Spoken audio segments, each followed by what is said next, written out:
Kimba, you tantalizing temptress in the wonderfully tight t-shirt. Kimba, baby. Hey there, it's me, Kimba, radio broadcast, season 4, episode 1. Happy anniversary! What a milestone, and I'm not alone. I have a colleague who is also celebrating an anniversary, so I thought maybe he and I should chat, because we've known each other a really long time. Hello, Kimba. Look at this! It's radio legend Paul Castronovo. Well, no, I mean, you're the radio legend. I mean, I am just some DJ that kind of got lucky. We're both celebrating anniversary, though. Yeah, 40 years on the radio in Miami, but I've been on the air a lot longer than that. How long? I came on the air first time ever, 81, so. Yeah, you've got some years on me. Yeah, what am I doing here? Like, why didn't I retire wealthy? Why didn't I ever make money? Well, would you like to go over some of those key decisions you made? Hi, I'm Kimba. I'm going to not be in rock radio for 10 years. What the hell? That wasn't my decision. All right, well, that happened. was not my It decision. happened, people. All right, You know, sometimes you get wished well in your future endeavors. And So what is the purpose of this little interview? well, because we're both celebrating anniversaries. Yeah. So February 3rd, 1987, my first time ever on the air, but it was not on Zeta. It was on WLRN because I was still in broadcasting school. I was working at the station, or at INZ, the AM, but I was not on Zeta until October of that year. But you always talk about how you don't like how your voice sounds from years ago. Yeah. I actually have audio from my very first Show? FM 91. Hi there. You got Kimba here pouring out 2.5 decades of your favorites. So drink up and savor the flavor of South Florida's music alternative. FM 91. See, It's unrecognizable. Mine are on cassette, and I don't think no one has a cassette player anymore, so I don't even know what to do with it. My first time on the air was in Gainesville at WRUF AM, playing Music of Your Life, and the rock station was across the hall. It was Rock 104, and I was like staring lovingly down the hall at these cool rock guys while I'm in there trying to do this. I can't even think of the artists. They were so old. But then they got me on that station, and the rest is history. But my first time on the air in Miami was in '84. And that was K102. I love that Hired station. by the great Neil Mursky. Oh, no! Yep. And they hired me to do the radio overnight show in the middle of the night on weekends, which I'm like, I want to go party. What am I doing on the radio? But I was so excited. Sure. And they asked me, hey, we're doing a company softball picnic. Why don't you come? And Steve Stansel was there, and I'll never forget it. They had a microphone and a speaker standing there next to the diamond, the baseball diamond. Mm-hmm. And I, of course, there's a microphone. I had to pick it up, and I started doing play-by-play. It's a thing. And I was like, here he is at the plate. He's got 2 balls. Oh, sorry, he only has 1 ball. And I remember I had people cracking up, and Neil Mursky came aside. He goes, you're really funny. Want to do mornings? And the rest is history. So you can blame Neil Mursky. So our sexual history. Exactly. So we've known each other, I believe it's even before I got into radio, because once you started doing the Saturday night party at She, which was the 103 songs in a row, commercial free, my friends and I were teenagers, and we would call, and we would use different voices, so we'd call repeatedly if we got through. Well, they didn't have caller ID back in the day. Exactly. Wow. So, and our thing was, because we were teenagers, what else were we doing? We were calling to see who could get their song played. And I'd get wind that you like ZZ Top, and I remember I called and requested Pearl Necklace, and you aired it because I knew that was your favorite band. So yes, of course you played it. And plus I was a pervert. That too, yes. Well then, I think I can tell this story because the statute of limitations are... I'm going to sit up for this. You think you can tell this story? I'm dying to hear it, Kimba. This is a good one. You invited us, that being me and my best friend Jean, to a party at your house when you lived off of Oakland Park. The Somerset, I think it is? Wait, how old were you? Teenager. No way do I invite teenagers to my party. Oh, I didn't know you were teenagers? I don't know. But you invited Jean and I, so we go, and I think we brought her sister. All right, let's just stop the story here. Okay, continue. It's nothing bad, really. Okay. And we bring her So sister, we did have relations. who is, Okay. 5'11", blonde, blue-eyed, very Brinkley-esque, Okay. all legs. We bring her with us. I remember her. And I think you had most of the party at the clubhouse pool area. I remember when I lived there. It was at Somerset Lake. Yes, Yeah. yes. And all of a sudden, sister disappears. So we're like, where did she go? We eventually work our way up to I think it was your apartment. By now, I'm a little annoyed because she's disappeared. How is it that 30 years have passed and I'm just hearing this story? So I'm banging on the door, and I think you opened it. I think Tommy was there, and I'm asking for her, and you're kind of like, "What's your problem?" And then I went, "She's 16." You immediately deliver her to the doorway. Is this true? Yes. Nothing happened with her. She How was do you just know beautiful. nothing happened? Well, there's a statute of there limitations. was not enough time for anything to happen because we were like, "Where'd she go?" And we were immediately on her trail. But I know now why the story has never been told. exactly, I said statute of limitations. Oh, God. But as soon I'm as you gonna heard get canceled now. as soon as he heard that, his eyes just went, and because she did not look. Yeah, that's what I tell to the judge. She didn't look 16, judge. She really did. Oh my And God. well, this is back in the day when you could have gotten guardianship and taken her on tour. So, yeah, who did that? Well, you know, Your boy? my boy. Yeah, A bunch yeah, of yeah. them did that. Not you. Elvis did it. I want to. Oh, Elvis. That's right. Mm-hmm. I didn't groom anybody. Let's just leave it at that. So wait. So then, from calling into radio shows and bringing underage teenage girls to my pool party, you then ended up in with a career in radio. Yes. Wow, that's a great. That's story. how it works. It's got to be in the book. You got to write that in the book. I am going to write that book. And then, yeah, Steve Stansel's the one who told me what school I should go to, and then I went to the school. And So you stalked. I wasn't the only one you stalked. Oh, we were not So then, like, so stalking. you were calling Stansel and myself, and then ultimately ended up working with us. Drew Townsend. He's dead, you know. I know he is. Yes, he is. Drew Mello.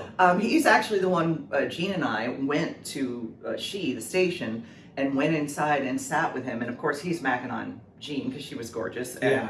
I was busy trying to figure out what everything was on the board. Now, can I answer some of the phones? He was letting me answer the phones. And it was really kind of that moment when I went, oh, yes. I started on Zeta, and like I said, I was here in December of 86. I started on Zeta in October of 87. And then you joined Zeta in 95. Oh, so that was a long time. Yeah. So I had been there a long time. Mike Lyons was there before me doing Mike it. Lyons! Mike Lyons. He's no longer with another us. dead guy. Yeah. Mike So Ross. There's not a, yeah. Well, the longer you hang around in this world, the longer the less friends you have. I mean, but you and I have maintained a wonderful friendship for such a long period of time. I love you as a friend, a sister, and whatever creepy guy I used to be. I did see you make out with Steven Tyler. I was a witness Oh, at my the town goodness. center. No, at the Meisner Park in Boca at some record store, right? Yes. Well, make out is. He a little put his strong. tongue in your mouth. did not That is put the his very tongue. definition of make out. No, he did not put his tongue. You didn't on. tongue? No. What about open mouth kiss? Well, you know, he was very enamored. If you don't know he must have known that you were a big. Yes, that he's very enamored of the fact that I love him so much. You talk about him all the time on the air. And how did he get word of that? Supa. Richie Supa. Richie Supa, Richie 'cause Supa. he lives here. Okay. And, I haven't heard well, that and- name in years. And all the time I was on the air talking about him when they recorded 9 Lives, because that's the record that came out right before the book signing and the kiss and everything. That came out, and he was recording down here, part of that record, on South Beach. And I would tell people, if you see him, tell him I said hi, not really thinking that they would. And they weren't. Kimba said hi. Kimba said People, hi. listeners So would run into him and did So my was that bidding. the first time you met him? Was in Boca there? No, first time I met him that he knew who I was. Okay, yeah. So you stalked him as well as myself. Of course. Yeah. I never did kiss you though. No. Okay. That's all going to change. I love you. Let me ask you. We're not done yet. No, we're not done. Stop. Damn I'll it. give you. Thought I was out. What is the biggest misconception about you with respect to listeners? And I'm really not an asshole, I swear. No, what is the biggest misconception?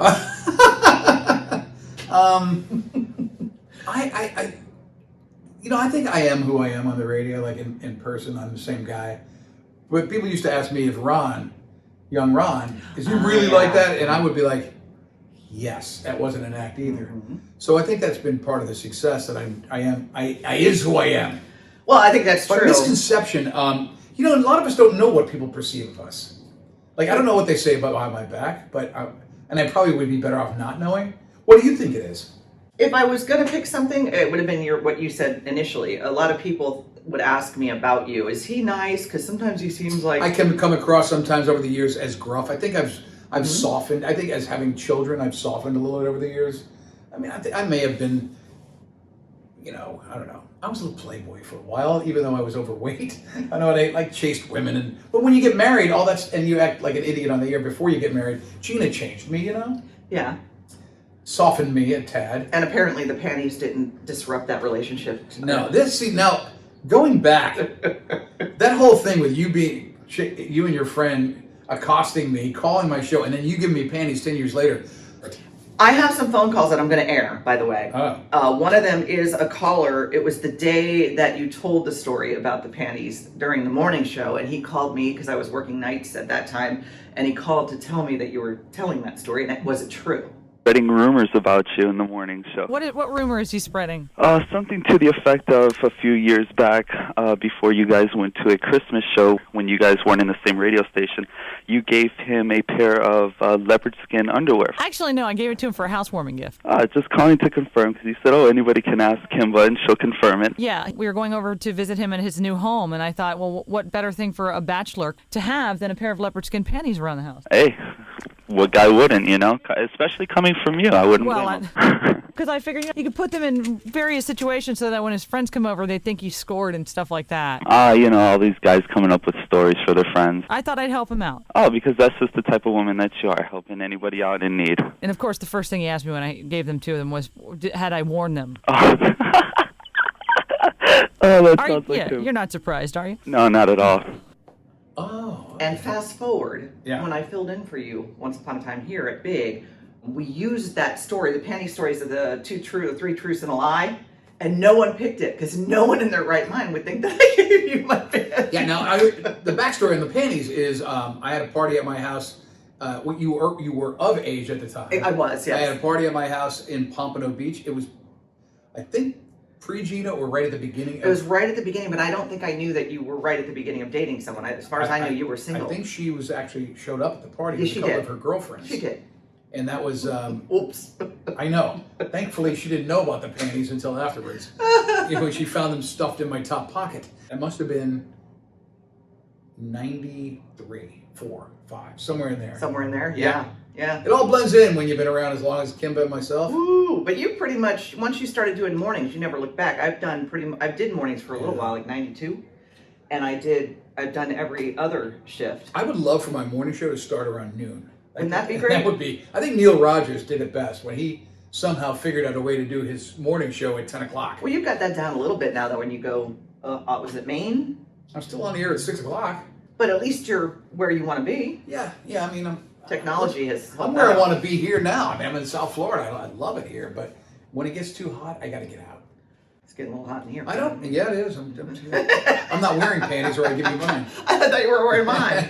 Well, all right, one more question. What's the biggest accomplishment you think you have achieved in your career? Okay, now I was going to say, I'm staying married for almost 30 years. Yeah, well, I know that. That's all Gina, though. That was, thank you. Yeah, she puts up with me. Uh-oh, the hotline's ringing. Who's this? Kimba. Kimba! Oh. Wow, You don't sound like Kimba. I sound a few octaves lower, don't you think? Wow, I told you to give up those cigars. What are you doing, Kimba? Kimba doesn't I guess at least I shouldn't eat them, right? When was the last time you were awake before 10 o'clock in the morning? Before noon? I still don't know because I'm still technically not awake. Kimba of the night. I heard you took some Bachelor Be Gone. A what? Jeez, this is the Kimba Ease. Right. Now she sounds like Kimba. All right. Bachelor Be Gone, meaning, yeah, I'm going. I'm through. You know, Paul, it's the strangest thing. I have checked, like, with my gardener, the upstairs and the downstairs maid, even the chauffeur, and I guess my invitation was lost in the mail. Oh, yeah. Actually, I put out on the bulletin board, I invited the entire Paxson compound. I hear you. All right. I clean up nice. I would have shaved my back. Kimba. You are so cute. Yeah. Stancil was in here this morning. Okay. If you can believe that, he showed up. So, you're just making a phone call, Well, that's because he knows, and he's feeling for you. Oh, that's true. Yeah, what about you, Kimba? Everybody wants to know, is Kimba available? I'm trying to cut down. No, are you available, Kimba? Come on. What's your story? This is your day, Paul. All right, Kimba. All right. I'm trying to think of professional accomplishments. I will say this: 40 years on the radio in one town without getting fired. Right. That's probably the best, right?